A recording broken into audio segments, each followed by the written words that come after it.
Good morning class 10th। हम लोग quadratic equation को डिस्कस कर रहे थे और आज हम लोग क्वाड्रेटिक इक्वेशन के कुछ और वर्ल्ड प्रॉब्लम्स को देखेंगे। अगर आप लोगों ने लास्ट जो 3 वीडियो मैंने क्वाड्रेटिक इक्वेशन पर बेस्ड अपलोड किए हैं वो ध्यान से देखें तो बच्चों वर्ल्ड प्रॉब्लम आपके लिए बहुत आसान रहेगी। और अगर लास्ट 3 वीडियोज़ आप किसी वजह से मिस कर दिए हैं तो पहले आपको इन 3 वीडियोस को देखना पड़ेगा और उसके बाद ही आप इस कंसेप्ट ऑफ जो वर्ल्ड प्रॉब्लम है ये आप क्लियर कर पाएंगे। किस तरीके का क्वेश्चन यहाँ से आपके पास बनेगा इस वीडियो के लास्ट में मैं आपको बताऊंगा। मार्किंग नंबर मार्क्स कितने मार्क्स का यहाँ से आता है ये भी हम लास्ट में डिस्कस करेंगे, तो आप ध्यान से देखते रहिए इस क्लास को। हम लोग क्वाड्रेटिक इक्वेशन को सॉल्व करने के 2 तरीके बच्चों देख चुके थे।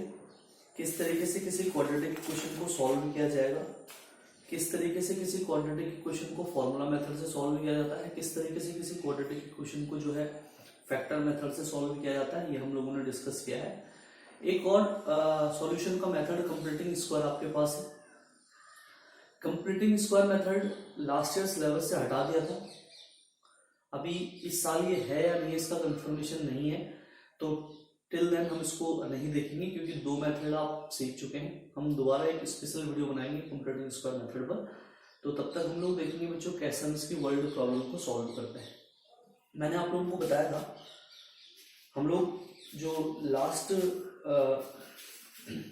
क्लास हम लोगों ने की थी, लास्ट क्लास में हम लोगों ने नेचर ऑफ द रूट्स पर डिस्कशन किया था। नेचर ऑफ द रूट्स पर हम लोगों ने डिस्कशन किया था कि किस तरीके से जो है डिस्क्रिमिनेंट के बेस पर d जो कि b² - 4ac है, अगर वो 0 के बराबर है, अगर वो 0 से छोटा और अगर वो 0 से बड़ा है, तो किस तरीके से हम किसी क्वाड्रेटिक इक्वेशन के रूट्स का नेचर हम लोग बताते हैं। और मैंने आप लोगों को ये भी कहा था कि किस तरीके से हम k का वैल्यू वैल्यूट करेंगे इन डिफरेंट कंडीशंस पर। तो बच्चों इन सारे वीडियोस को आप ध्यान से देखिए और उसके साथ साथ इस पर बेस्ड जो वर्ल्ड प्रॉब्लम है इन वर्ल्ड प्रॉब्लम्स को हम देखेंगे। मैंने आप लोगों को कहा हम एक्सरसाइज 4.4 को आज डिस्कस करेंगे और एक्सरसाइज 4.4 के साथ साथ कुछ और हम बेसिक क्वेश्चंस लेंगे।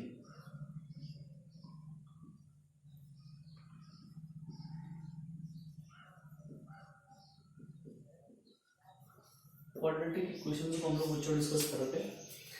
एक्सरसाइज हम लोग डिस्कस कर रहे हैं 4.4। जो एक्सरसाइज हमारा डिस्कस हो रहा है वो है 4.4 आपके एनसीईआरटी बुक का। ये कहते हैं कि find the nature of the roots of the following quadratic equation if the real root exist find them. हमारे पास पहला क्वेश्चन है, एक क्वाड्रेटिक इक्वेशन हमारे पास गिवन है 2x² - 3x + 5 = 0। ये हमारे पास एक क्वाड्रेटिक इक्वेशन है बच्चों, और हमारे पास जो क्वेश्चन है वो कुछ इस तरीके से दिया गया है कि इसको सॉल्व नहीं करना है। सबसे पहले तो इस क्वाड्रेटिक इक्वेशन के जो नेचर्स हैं, क्वाड्रेटिक इक्वेशन के जो रूट्स हैं, उन रूट्स का नेचर बताना है। मैंने आपको बताया था हम क्या करते हैं, और अगर इस क्वाड्रेटिक इक्वेशन के जो रूट्स हैं वो रियल है, एग्जिस्ट करते हैं, क्योंकि आपको पता है कि कंडीशन है जिसमें रूट्स इमेजिनरी आते हैं, इमेजिनरी आएंगे तो आप वहीं पर छोड़ देंगे कि रूट्स आर इमेजिनरी। और इमेजिनरी के अलावा एक तो होता है इक्वल रूट और एक होता है डिस्टिंक्ट रूट। अगर ये दोनों केसेस में से कोई भी एक केस बनता है तो फिर आपको इसको सॉल्व करके बताना है। तो देखो बच्चों, सबसे पहले हम क्या करेंगे, इस क्वाड्रेटिक इक्वेशन को स्टैंडर्ड क्वाड्रेटिक इक्वेशन से कंपेयर करेंगे। स्टैंडर्ड क्वाड्रेटिक इक्वेशन से अगर मैं इसको कंपेयर करूंगा तो the value of a is two x² का कोएफिशिएंट 2 होता है, मींस a होता है जो कि यहाँ पर 2 है, b x का कोएफिशिएंट जो कि -3 है बच्चों, और कांस्टेंट टर्म वो आपके पास 5 की 1 है। सबसे पहले हमें निकालना है d जिसको कि हम कहते हैं b² - 4ac। Discriminant d is equal to b², it will be -3 का square -4 into a into c। आप देखेंगे d इज इक्वल टू 9 -4 2 = 8 और 8 5 = 40। अगर मैं इस d को इवैल्यूएट करता हूं तो बच्चों d इज -31। हमारे पास जो वैल्यू ऑफ d है वो -31 आ रहा है। अब d -31 है, कोई भी नेगेटिव नंबर 0 से छोटा होता है। d बच्चों छोटा है 0 से, d अगर छोटा है 0 से तो इस क्वाड्रेटिक इक्वेशन को सॉल्व करने की जरूरत नहीं है। इसके जो रूट्स होंगे इसके जो रूट्स होंगे इमेजिनरी होंगे, क्योंकि हमको कंडीशन पता है अगर d 0 से छोटा है तो उस केस में हमारे रूट्स इमेजिनरी आते हैं। और अगर ये रूट्स इमेजिनरी नहीं होते, अगर ये रूट्स इमेजिनरी नहीं होते तो या तो इक्वल होते या तो डिस्टिंक्ट होते। इक्वल और डिस्टिंक्ट के केस में फिर हम उसको फॉर्मूला मेथड से सॉल्व करते हैं। फॉर्मूला मेथड से ही क्यों सॉल्व करेंगे, क्योंकि आधी कैलकुलेशन तो हम ऑलरेडी कर चुके हैं डी निकालने तक। तो ये आपको ध्यान देना है कि किस तरीके से हम किसी क्वाड्रेटिक इक्वेशन के जो नेचर है उसको चेक करते हैं, देखते हैं, इवेल्यूएट करते हैं। तो ये आपको देखना है। एक और क्वेश्चन हम इसमें लेते हैं, कोशिश करते हैं कि एक ऐसा क्वेश्चन लेंगे जिसमें रूट्स एग्जिस्ट कर रहे हो। जैसे इसमें एग्जिस्ट नहीं कर रहे थे, इमेजिनरी थे। एक इस तरीके का क्वेश्चन इसमें लेते हैं जिसमें रूट्स एग्जिस्ट कर रहे हैं बच्चों। सेकंड क्वेश्चन या थर्ड में से किसी भी को लेते हैं। क्वेश्चन नंबर थर्ड में ले रहा हूँ। क्वेश्चन नंबर थर्ड हमारे पास गिवन है बच्चों, ये कहता है 2x स्क्वायर माइनस 6x और प्लस 3 इज इक्वल टू 0। ये हमारे पास एक क्वाड्रेटिक इक्वेशन है।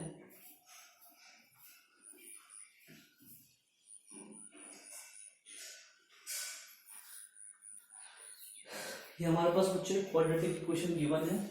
इस क्वाड्रेटिक इक्वेशन के जो रूट्स हैं, इस क्वाड्रेटिक इक्वेशन के जो रूट्स हैं उनका नेचर हमें बताना है। और अगर रूट्स एग्जिस्ट करते हैं, यानी कि रियल रूट आते हैं, इमेजिनरी नहीं आते, जैसे पहले वाले में इमेजिनरी आए थे, तब हमें इसको सॉल्व करके बताना है। तो मुझे उम्मीद है कि आप लोग फॉर्मूला मेथड को समझ चुके हो और फॉर्मूला मेथड से किस तरीके से क्वेश्चंस को सॉल्व करते हैं वो आप लोगों ने देखा है। यहाँ पर सबसे पहला काम हमारा होगा इस गिवन क्वेश्चन से या इस गिवन इक्वेशन से बच्चों ए, बी और सी निकालना है। जब तक हम ए, बी और सी नहीं निकाल पाएंगे तब तक हम क्वाड्रेटिक फॉर्मूला या फिर डिस्क्रिमिनेंट नहीं लगा पाएंगे। तो सबसे पहला काम हमारा होगा ए, बी और सी निकालना। तो ध्यान से देखिए, the value of A for this question is 2।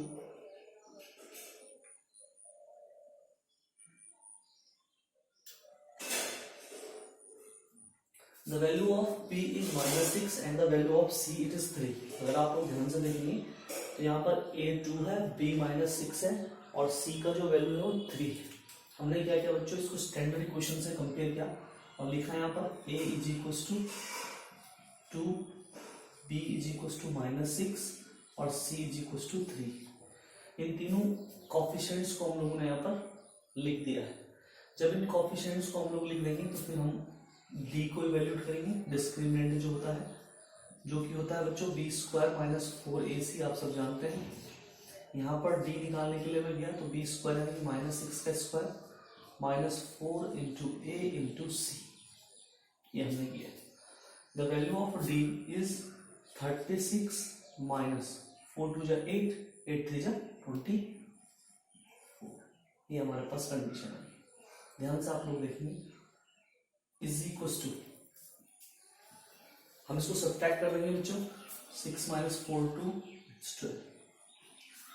D हमारे पास जो आया है 12 आया है। डी अगर आप देखेंगे तो ग्रेटर देन 0 है। अगर डी ग्रेटर देन 0 है तो 2 real and distinct roots, distinct को हम डिफरेंट भी कहते हैं। इट मीन्स अगर मैं रूट्स, क्योंकि 2 रूट्स आने, अगर मैं इस क्वाड्रेटिक इक्वेशन को सॉल्व करूंगा तो इसके 2 डिफरेंट रूट्स आएंगे। अब मुझे इसे सॉल्व भी करना है, क्योंकि रियल, जब भी रियल रूट्स होंगे तो कहता है इसका सॉल्यूशन भी बताओ। तो सॉल्यूशन के लिए आप फॉर्मूला मेथड यूज करेंगे, x equal to -b plus minus under root b square minus 4ac आप करेंगे और upon 2a। x is equal to -b, minus और माइनस का 6, क्योंकि b का वैल्यू -6 है, प्लस माइनस अंडर रूट। इसीलिए हमने इस मेथड को लगाया है, क्योंकि b स्क्वायर माइनस 4ac को तो हम पहले ही वैल्यू कर चुके हैं। Under root 12 on 2 into a हो जाएगा 4। आप जानते हैं कि अंडर रूट 12 को अगर मुझे थोड़ा शॉर्ट लिखना है तो 2 2 जो 4 3 जो 12, 2 बाहर आ जाएगा, 2 अंडर रूट 3 में इसको लिख सकते हैं। तो बच्चों ये हो जाएगा x is equal to minus minus plus 6 plus minus 2 under root 3 upon 4। अब आप जानते हैं कि एक बार हमें पॉजिटिव साइन लेना है और एक बार हमें नेगेटिव साइन लेना है। अगर मैं पॉजिटिव साइन लेता हूँ अगर मैं पॉजिटिव साइन लेता हूँ तो x इज इक्वल टू हो जाता है 6 प्लस 2√3 अपॉन 4। आप इतना भी आंसर छोड़ सकते हैं। अगर आप ध्यान से देखें तो 2 is common from both numerator and denominator, then it will be 3 plus √3 upon 4 and this can be cancel with this. तो इसका एक रूट जो आ जाएगा 3 प्लस √3 अपॉन 2 हो जाएगा। और इसी तरीके से अगली बार मैं नेगेटिव साइन लूंगा। नेगेटिव साइन लेने पर इसी तरीके से आप कैलकुलेट करेंगे तो जाएगा 3 माइनस √3/2। तो ये इसके दो डिफरेंट रूट हैं जो एडजस्ट भी करते हैं और अलग अलग भी। तो इस तरीके से आप नेचर ऑफ द रूट्स पर बेस क्वेश्चन को सॉल्व करें।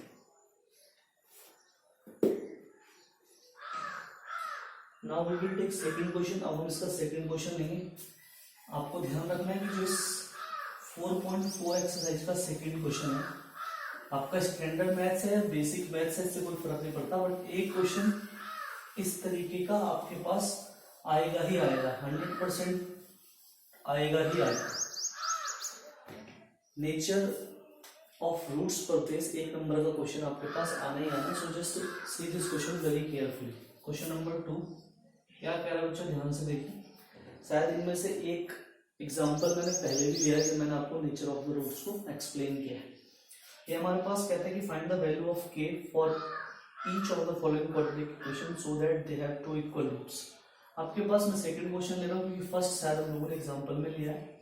आपके पास kx है इंटू x माइनस 2 है बच्चों plus 6 is equal to 0। Question को सॉल्व बाद में करना है, पहले आपको ये समझना है कि क्वेश्चन में दिया क्या है और क्वेश्चन में पूछा क्या है। तो बेसिक कंसेप्ट है किसी भी मैथ्स के क्वेश्चन को करने के लिए। सबसे पहले आपको ये समझना होता है कि क्वेश्चन में गिवन क्या है और तब आपको फोकस करना होता है इस चीज पर कि क्वेश्चन में पूछा क्या है। इन दो चीजों पर आपका हमेशा फोकस रहना चाहिए। हमारे पास एक इक्वेशन है, ये क्वाड्रेटिक इक्वेशन है लेकिन ये स्टैंडर्ड फॉर्म में नहीं है। स्टैंडर्ड फॉर्म में क्यों नहीं है? क्योंकि मुझे ax² plus bx plus c की फॉर्म में नहीं दिख रही है, लेकिन ये क्वाड्रेटिक इक्वेशन है। इसने कहा है कि इस क्वाड्रेटिक इक्वेशन के जो रूट्स हैं चेक नहीं करना है, पहले ही कह दिया इसने कि रूट्स इक्वल है। रूट्स अगर इसके इक्वल है तो इसका मतलब इसका जो b है वो इज इक्वल टू 0 है। इट मींस इसका जो b² माइनस 4ac है वो इज इक्वल टू 0 है। ये कहता है कि अगर इस क्वाड्रेटिक इक्वेशन के रूट्स इक्वल हैं तो बताओ कि k की वैल्यू क्या होनी चाहिए। तो सबसे पहले हमने क्या किया, इसको स्टैंडर्ड फॉर्म में लिख दिया, इसको अंदर इंटू किया, ये हो गया kx², इसको अंदर इंटू किया, ये हो गया माइनस 2kx और प्लस का 6 इज इक्वल टू 0। अब अगर आप ध्यान से देखेंगे तो ये स्टैंडर्ड फॉर्म में है। क्या किया हम लोगों ने, कंपेयर किया बच्चे इसको, a is equal to k, b is equal to x का जो कोफिशिएंट होता है वो b होता है जो कि यहाँ पर है माइनस का 2k, और अगर आप c देखोगे तो c इज इक्वल टू 6। अब ये कह रहा है कि अगर रूट्स इक्वल हैं तो k का वैल्यू निकालो। It means b² minus 4ac 0 के बराबर है, क्योंकि इसने कहा है कि रूट्स इक्वल है। तो माइनस 2k का whole square b² minus 4 into a means k into c is equal to 0। ध्यान से देखिए, ये हमारे पास आ जाएगा 4k², ये आ जाएगा बच्चों, आपको यहाँ से k का वैल्यू निकालना है। खुद एक क्वाड्रेटिक इक्वेशन बन गई। आप यहाँ से चाहो तो 4k को कॉमन ले सकते हो। अगर आपने 4k कॉमन लिया तो हो गया k और माइनस का 6 और इज इक्वल टू 0। अब आप ध्यान से देखिए, दो फैक्टर है। अगर मैं 4k को 0 रखता हूँ आपको मिलता है k इज इक्वल टू 0, और अगर मैं k माइनस 6 को 0 रखता हूँ आपको मिलता है k is equal to 6। k का वैल्यू 0 आया है और k का वैल्यू 6 आया है। मैंने k के वैल्यू 0 को कैंसिल कर दिया। क्यों कैंसिल कर दिया मैंने? आप इमेजिन करो कि k 0 है। अगर k 0 हो तो क्या ये कभी क्वाड्रेटिक इक्वेशन बन पाएगी? नहीं बन पाएगी। तो इसलिए k इज इक्वल टू 0 को हम एक्सेप्ट नहीं करेंगे। इट मीन्स जब k 6 होगा तभी इस क्वाड्रेटिक इक्वेशन के दो इक्वल रूट्स होंगे। तो आपको बहुत ध्यान से इसको समझना है कि किस तरीके से जो है नेचर ऑफ द रूट्स को हम लोग देखते हैं।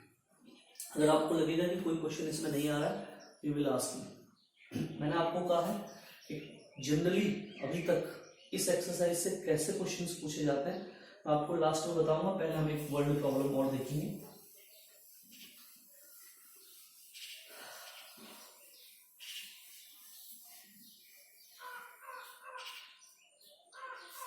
बात करते हैं क्वाड्रेटिक इक्वेशन की वर्ल्ड प्रॉब्लम पर। मैंने आपको पहले भी कहा था कि वर्ल्ड प्रॉब्लम अगर मैं आपको बोर्ड पर सॉल्व कराऊंगा तो इतना आपको एडवांटेज नहीं रहेगा। वर्ल्ड प्रॉब्लम की आप सेल्फ प्रैक्टिस करेंगे तो ज़्यादा आपको फायदा मिलेगा। Linear equation in two variables, जहाँ आपके पास दो इक्वेशंस बनती हैं, जहाँ आप दो वेरिएबल्स लेते हैं उसको, और क्वाड्रेटिक इक्वेशन के जो आपका वर्ल्ड प्रॉब्लम है, इन दोनों को आपको डिफरेंशिएट जरूर करना है। हमने क्या देखा है कि बच्चे दोनों एक्सरसाइज को बहुत अच्छे से पढ़ तो लेते हैं, लेकिन डिफरेंशिएट ना करने की वजह से वो दोनों क्वेश्चंस में कंफ्यूज जाते हैं। तो इस पर आपको स्पेशल ध्यान देना है। मैंने आपको कहा था कि क्वाड्रेटिक इक्वेशन की जो वर्ल्ड प्रॉब्लम है, यहाँ भी बहुत सारी वेराइटीज है। यहाँ पर भी एज पर बेस्ड क्वेश्चन हो सकता है, स्पीड डिस्टेंस पर बेस्ड क्वेश्चन हो सकता है, आपका टाइम पर बेस्ड क्वेश्चन हो सकता है, आपका ट्रिग्नोमेट्री पर से बेस्ड क्वेश्चन हो सकता है। तो आपको समझना है कि हर किसी का बेसिक कंसेप्ट एक ही है, केवल वो टाइप्स बदल रहे हैं। एक बहुत इंपॉर्टेंट क्वेश्चन मैं आप लोगों को आज बताऊंगा। ये जो क्वेश्चन नंबर 3rd, 4th और 5th है, ये तो बिल्कुल बहुत सिंपल से क्वेश्चन है, इनको आप देखेंगे। मैं आपको एक बच्चों स्पीड डिस्टेंस का एक क्वेश्चन लेने की कोशिश कर रहा हूँ। ये क्वेश्चन बहुत इंपॉर्टेंट क्वेश्चन है और आपको इसको बहुत अच्छे तरीके से समझना है। हम एक्सरसाइज 4.4 कर रहे हैं, लेकिन जो क्वेश्चन मैं ले रहा हूँ वो 4.3 का ले रहा हूँ। एक्सरसाइज 4.3 का question number 8, question number 8 exercise 4.3। आप सब जानते हैं स्पीड इज इक्वल टू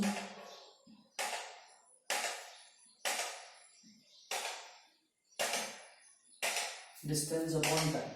ये स्पीड डिस्टेंस और टाइम पर बेस्ड क्वेश्चन है। ये कहते हैं कि train travels 360 kilometre at uniform speed. एक ट्रेन है वो 360 किलोमीटर की डिस्टेंस, मैंने ए से बी के बीच की डिस्टेंस को 360 किलोमीटर मान दिया। यूनिफॉर्म स्पीड का मतलब होता है एक समान, इक्वल स्पीड से एक train travels 360 kilometre at a uniform speed. एक ट्रेन जो है 360 किलोमीटर के डिस्टेंस को यूनिफॉर्म स्पीड से कवर करती है। If the speed has been 5 kilometre per hour move, अगर ये पहले तो यूनिफॉर्म स्पीड से चल रही है,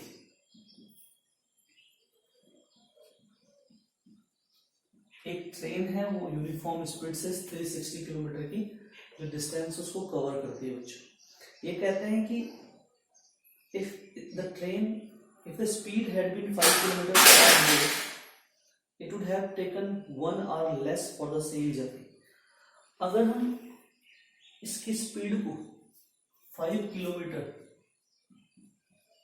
पर आवर बढ़ा लें, ऑब्वियस है जिस स्पीड से अगर चल रही है उस स्पीड को अगर मैं और बढ़ा दूं तो जहां भी इसको पहुंचना है इसको कम टाइम लगेगा। ये तो कंफर्म है। ये कहते हैं कि एक ट्रेन है जो 360 किलोमीटर की डिस्टेंस को एक यूनिफॉर्म स्पीड से ट्रेवल करती है।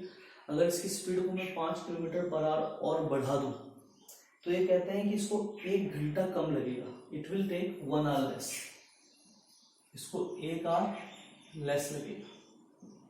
अब आपको बताना है कि उस ट्रेन की यूनिफॉर्म स्पीड क्या है। अब आप देखिए, इस क्वेश्चन को सॉल्व करते समय आपको ध्यान रखना है कि इसने हमें टाइमिंग पर फोकस किया है। स्पीड है, डिस्टेंस है, टाइम है, लेकिन ये कहता है कि अगर इसकी स्पीड को 5 किलोमीटर पर आवर बढ़ा दिया जाता है तो इसको 1 hour लेस लगता है। या ऐसा भी हो सकता था कि इसकी स्पीड को कम किया जाता है तो इसको टाइम इतना ज्यादा लगता है। तो देखो आप ऐसे क्वेश्चन को कैसे सॉल्व करेंगे। मैंने सबसे पहले लिखा let uniform speed of train is x kilometre per hour. हमने मान लिया कि वो x किलोमीटर पर आवर की स्पीड से चल रही है और उसने डिस्टेंस कवर करनी है 360 किलोमीटर। अब आप देखो टाइम इज इक्वल टू, इस फॉर्मूले के हिसाब से जो टाइम इज इक्वल टू होगा बच्चों होगा डिस्टेंस अपॉन स्पीड। ये तो आप जानते हैं। हमने मान लिया कि let speed of the train, मैं इस स्पीड की बात कर रहा हूं, let uniform speed of the train is x kilometre per hour. Then time taken by train, अगर उस ट्रेन की speed x kilometre per hour है तो वो 360 किलोमीटर की जो डिस्टेंस है, उस डिस्टेंस को ट्रेवल करने के लिए जो टाइम लगाएगी वो लगाएगी 360 अपॉन स्पीड यानी कि XR। Is it clear? और अगर मैं उसकी स्पीड को 5 किलोमीटर बढ़ा दूं, आप देखिए अगर मैं उसकी स्पीड को 5 किलोमीटर बढ़ा दूं, अभी उसकी स्पीड कितनी है x, तो उसकी स्पीड हो जाएगी x प्लस 5 किलोमीटर, ये न्यू स्पीड पर आवर। तब ट्रेन को टाइम कितना लगेगा? Time taken by train, time taken by train if speed increase by 5, तब जो टाइम टेकन बाय ट्रेन होगा फिर वही इस डिस्टेंस तो नहीं बदलने वाली, 360 upon speed x plus 5 this. जब ट्रेन x किलोमीटर की स्पीड से चल रही थी तो उसको इतना टाइम लगेगा, और जब ट्रेन की स्पीड 5 किलोमीटर हमने इंक्रीज कर दी तो उसे इतना टाइम लगेगा। अब इस क्वेश्चन को आप ध्यान से देखिए, क्या सवाल में कहा गया है, एक ट्रेन है जो कि यूनिफॉर्म स्पीड से चल रही है, उस ट्रेन की स्पीड को अगर 5 किलोमीटर पर आवर बढ़ा दिया जाता है तो उसको 1 घंटा कम लगता है।